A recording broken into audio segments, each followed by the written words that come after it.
The train had been moving for maybe 4 minutes when a woman I had never seen before dropped into the seat beside me, took my hand in both of hers, and said, low and fast, "Please, don't pull away. You're my husband for the next 3 hours." I looked at her. Dark hair, a green wool coat, panic held very carefully behind a very calm face. And then I looked past her, 3 rows back, at the tall man who had just boarded and was scanning the car with a smile that didn't quite reach his eyes. And somehow, without one word of explanation, I understood that this stranger needed me. So I turned my hand over, laced my fingers through hers, and said, loud enough to carry down the aisle, "There you are. I saved you a seat." That is how I met my wife. Let me back up. My name is Miles Corbin. I'm 34 years old, and I work as a paramedic in a town on the north end of the line. I spend my days keeping strangers alive on the worst afternoons of their lives. And I'm good at it, because the one thing I know how to do is stay calm when everyone else can't. My hands don't shake. They never have. It's the only useful thing about being a man who feels everything on the inside and shows almost none of it on the outside. I was on that train because of my father. My dad worked this exact rail line for 30 years. He was a conductor, punched the tickets, called the stops, walked the aisles in a gray uniform that always smelled faintly of diesel and peppermint. He knew every regular by name. He used to say his whole job came down to one thing. "Miles, I make sure strangers get home safe. That's it. Doesn't matter who they are or where they're going. While they're on my train, they're mine to look after." He died 3 years ago, on an ordinary Tuesday, and every year on the anniversary I ride his line, from one end to the other, alone, wearing his wedding ring on my right hand, just to feel close to him for a few hours. That's who I was when Elise sat down, a numb man riding his dead father's train. Because I'll be honest with you about the state I was in. After my dad died, something in me just switched off. My wife at the time, Rachel, watched me go somewhere she couldn't follow, and after a year of living with a ghost, she left, and she wasn't wrong to. "You disappeared, Miles," she told me at the end. "You're still breathing, but you left 2 years ago and you never came back." I didn't fight her on it. She was right. I'd become very good at keeping strangers alive and completely useless at being alive myself. Before I tell you how a woman I'd known for 4 minutes ended up being my whole life, if you believe the best thing that ever happened to you can walk in the second you've stopped looking for anything at all, do me a quick favor and tap that subscribe button, because this channel is full of stories exactly like this one, and I'd hate for you to miss the next. All right. Back to the train. The man 3 rows back was named Grant. I didn't know that yet, sitting there with a stranger's fingers laced through mine. All I knew was that Elise's hand was ice cold and gripping mine like a railing over a long drop, and that whoever this man was, the sight of him had scared her enough to marry the first stranger she could reach. He came down the aisle. Of course he did. Men like that always come over. "Elise," he said, stopping at our row, and the smile he wore was the kind of smile that's really a display of teeth. "I thought that was you.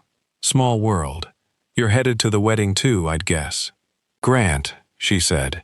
Her voice was steady. Only I could feel how hard she was squeezing my hand. "I am." His eyes flicked to me, to our joined hands, to the ring on my right hand, which he couldn't have read the meaning of. "And who's this?" And this is the part I still can't fully explain. Because I'm not a fast man, and I'm not a liar, and the calm I have is the calm of a man who deals with facts. But something about the way this stranger had said please, and the way this Grant was looking at her, like she was a thing he still had some claim on, made me do something I'd never done in my life. I slid my father's wedding ring off my right hand, and under the cover of the seat back in front of us, I pressed it into Elise's palm and closed her fingers around it, and I said, "Easy as anything. I'm the husband. Miles." I put my arm along the back of her seat. She's told me approximately nothing about a wedding, so I'm assuming it's someone she'd rather not talk about. Grant, was it? I watched Elisa's thumb find the ring in her palm and slip it onto her own finger, warm from my hand, and hold it up just slightly, just enough. Grant's eyes went to it. A wedding ring. His whole face recalculated. "Husband," he said.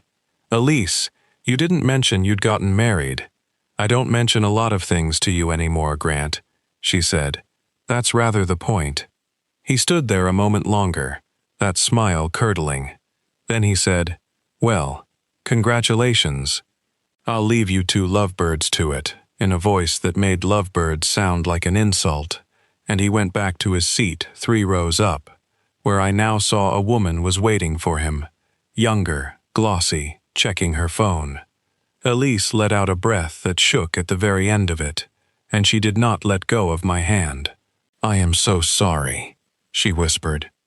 I saw him bored and I panicked. I've been dreading 3 hours in a train car with that man for a week, and then there he was, and you were the only person sitting alone who looked— She stopped.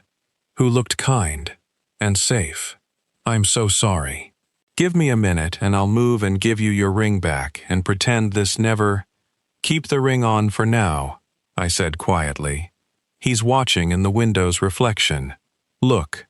Grant's eyes were on us in the dark glass. "You picked a husband. You're stuck with me for at least until he stops looking. Might as well tell me what I've married into." She almost laughed. It came out wet.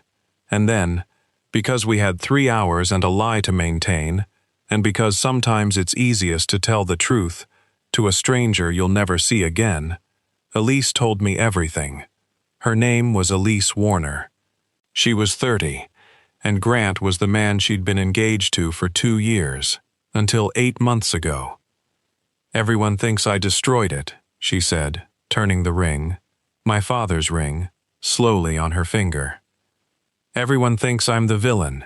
His family, our friends, half my own family. The story going around is that I cheated on Grant, that I humiliated him, that I broke off the engagement 3 weeks before the wedding out of nowhere, because I'm unstable and cruel." She stared at the seat back. "None of it's true. He cheated. For most of the 2nd year. I found out, I ended it, and he got to everyone first. He rewrote the whole story before I'd even stopped crying, and by the time I understood what was happening, I was the monster, and he was the wronged man everyone felt sorry for." "So correct it," I said. "Tell people the truth."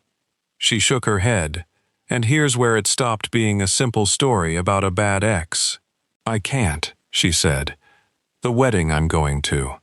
The one he's going to. It's my little sister's. My sister, Katie. And she's marrying Grant's cousin. The families are joining. If I stand up and tell everyone what Grant really did, if I blow his whole reputation apart the week of the wedding, I don't just hurt Grant.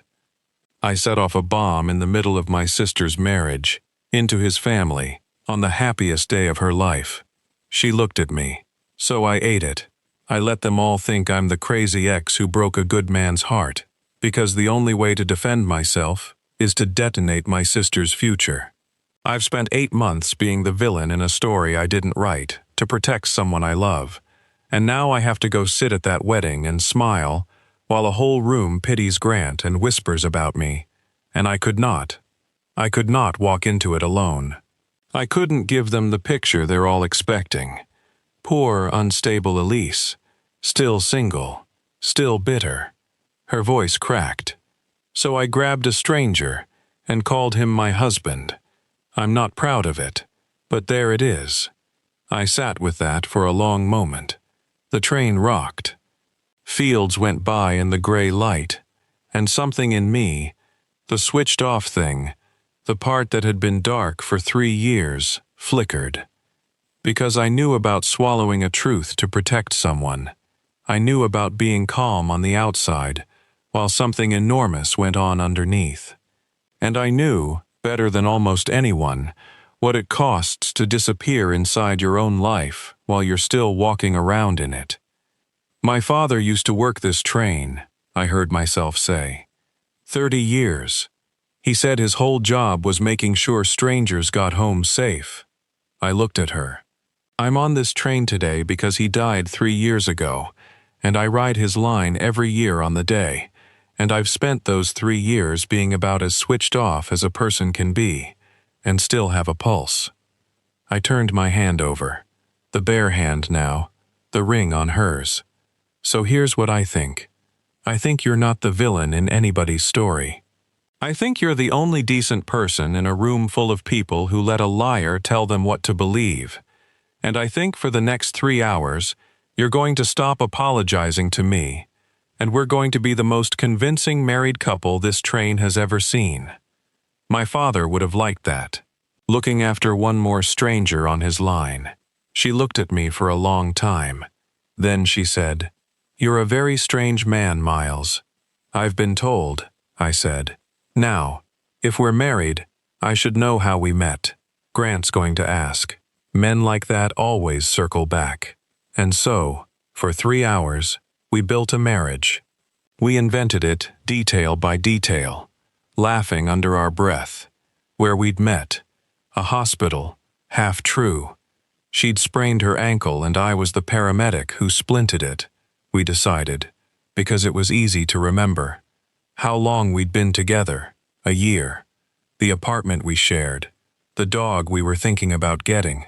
But somewhere in the inventing, the strangest thing happened. We stopped inventing and started actually talking.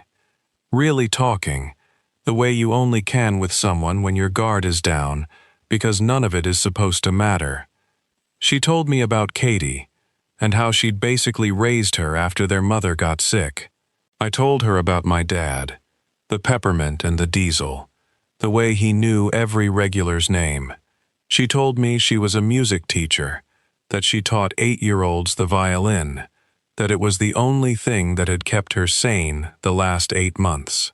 I told her about the calls that stay with you, the ones you can't put down. She knew by the second hour that I take my coffee black. I knew that she hummed without realizing it when she was nervous, a little tuneless thing, and that she'd been humming it since Grant walked past. At one point, she asked me what the worst call of my career had been, and I told her, a young father, a highway, a night I still don't talk about. And she didn't flinch or rush to say something comforting. She just let it sit, the way you let a hard thing be as big as it is. And then she said, "That's why you stay calm, isn't it? Somebody has to be the steady one, so it might as well be the man whose hands don't shake." Nobody had ever put it that gently. Rachel used to call it being switched off. Elise, a stranger, looked at the exact same thing and called it steady. 2 words for one man, and only one of them made me want to keep living inside my own skin. Grant circled back once, around the halfway point, ostensibly to use the cafe car. He stopped at our row and made small talk designed to catch us out. "So how long have you two been married again?" And Elise and I answered in perfect overlapping sync. "A year, married in the spring," and I put my hand over hers with the ring on it, and Grant's smile got very thin, and he moved on. And when he'd gone, Elise turned to me with something new in her face. Not panic anymore, something almost like wonder. "You're good at this," she said. "I'm good at staying calm while someone's world is falling apart," I said. "It's basically the job." "No," she said quietly, looking at me. "You're good at making a person feel safe. That's different. That's rarer." She looked down at the ring. "Whose is this?" "Really, it's old. It means something to you. I can tell. You didn't want to take it off." My father's wedding ring, I said. I've worn it since he died. She went very still. Miles, I've been wearing your dead father's wedding ring for 2 hours to fool my ex-fiancé. I have to give this back. I can't.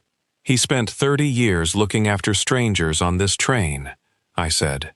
I can't think of a single thing he'd rather that ring was doing today than helping one more person get where they're going.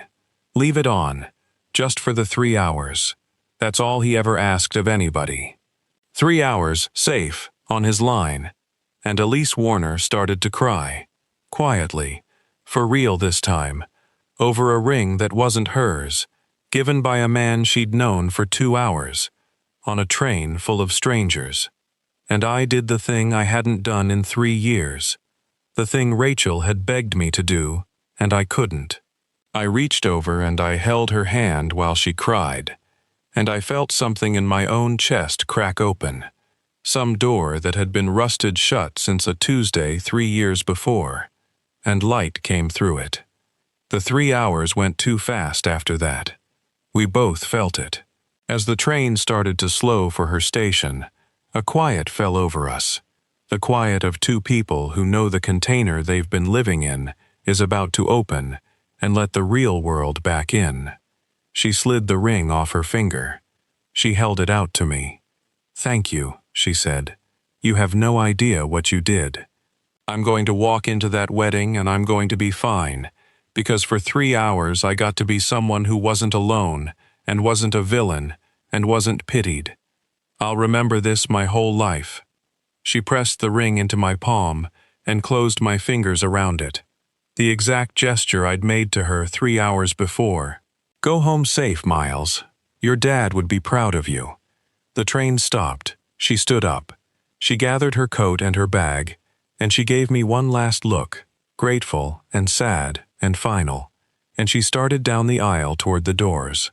And I sat there, a switched-off man holding his father's ring, watching the one person who'd made him feel alive in 3 years walk off his father's train and out of his life forever. I heard my dad's voice as clear as the peppermint. "I make sure strangers get home safe. While they're on my train, they're mine to look after." She wasn't home yet. She was walking into 3 days of a wedding full of people who thought she was a monster, alone, with only 3 hours of borrowed courage to hold on to. I grabbed my bag, and I got off the train. I caught her on the platform. She turned, startled, and I was out of breath and I had no plan, and I said the only true thing I had. "This is my father's train, and his rule was, you don't leave a person before they're safe," I said. "You've got 3 days of that wedding ahead of you, alone, and I've got a rental car app and no reason on earth to be anywhere. So here's my offer.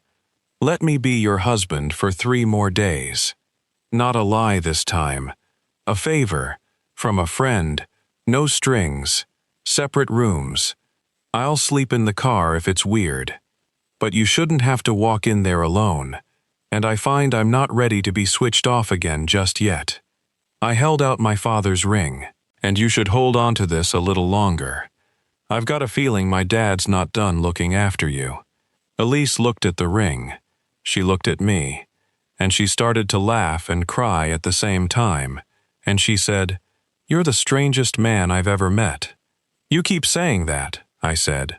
"You married me anyway." She took the ring. I went to that wedding as Elise Warner's husband. And a funny thing happens when a woman everyone's decided is a bitter, broken villain walks in on the arm of a calm, kind man who clearly adores her. The story people have been telling themselves starts to crack. Grant tried, once, to get me alone and do the thing men like him do. The quiet threat dressed up as friendly advice. "You know she cheated on me, right? You know what you married." And I looked at him and I said, "Calm as I am at a car wreck, I know exactly what I'm standing next to, Grant. I've spent 3 days finding out. The question is whether everyone here's going to keep believing the version of events that just happens to make you the hero. Because I don't. and people are starting to notice which one of you flinches when the other walks in. I didn't raise my voice. I never do. He didn't come near us again. There was a moment at the reception I'll carry for the rest of my life. The band was playing, and the married couples were called to the floor, and Elise froze, because of course everyone in that room was watching to see whether the unstable ex and her mystery husband were real. And a slow dance in front of 200 people is a hard place to keep a lie standing. She looked at me, terrified, and whispered, "I can't dance. I mean, I actually can't. I'll step on you, and everyone's staring, and then step on me," I said, and I stood up and held out my hand.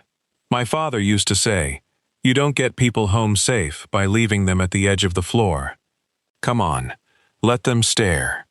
I walked Elise Warner out to the middle of that dance floor, and I put my hand at her back, and we swayed. Badly, honestly. She did step on me twice, and I leaned down and said, "Look at me. Not at them, just me. 3 hours on a train, remember? We can do 3 minutes." And she looked up at me, and something in her face let go, and for the length of one song, the woman the whole room had come prepared to pity was the most luminous person in it. I could feel the story in that room, changing in real time. You could see it move across people's faces, the reweighing, the doubt about the version of events they'd been sold. Grant saw it too, from the edge of the floor, and for the first time, all weekend, he was the one who looked alone. "They're not staring the way they were an hour ago," Elise murmured against my shoulder. "No," I said, "they're not." "Miles," she said quietly, "I don't think this is pretend for me anymore. I need you to know that.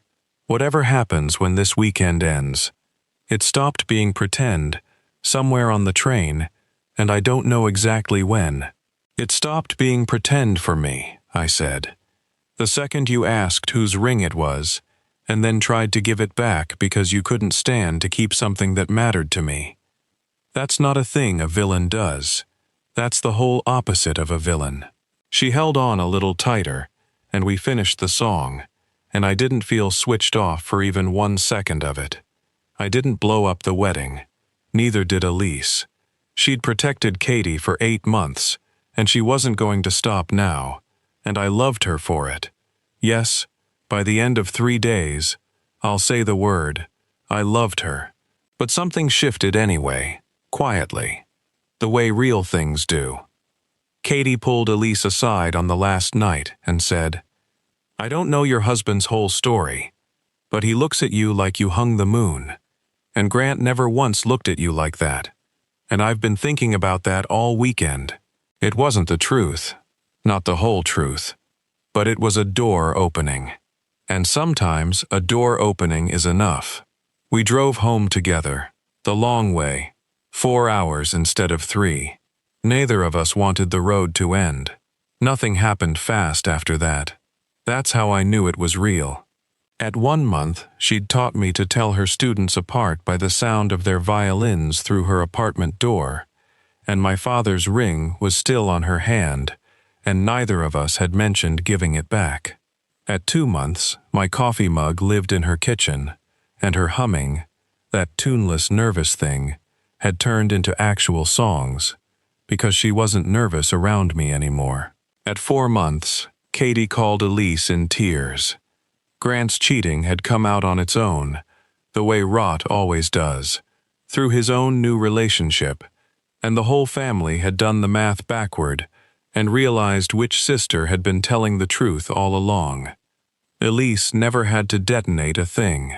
She'd protected her sister's wedding, and the truth had still found daylight, just slower, the way it does when you're patient enough to let it. Katie's first words were, "I am so sorry. I spent a year believing him. Can you forgive me?"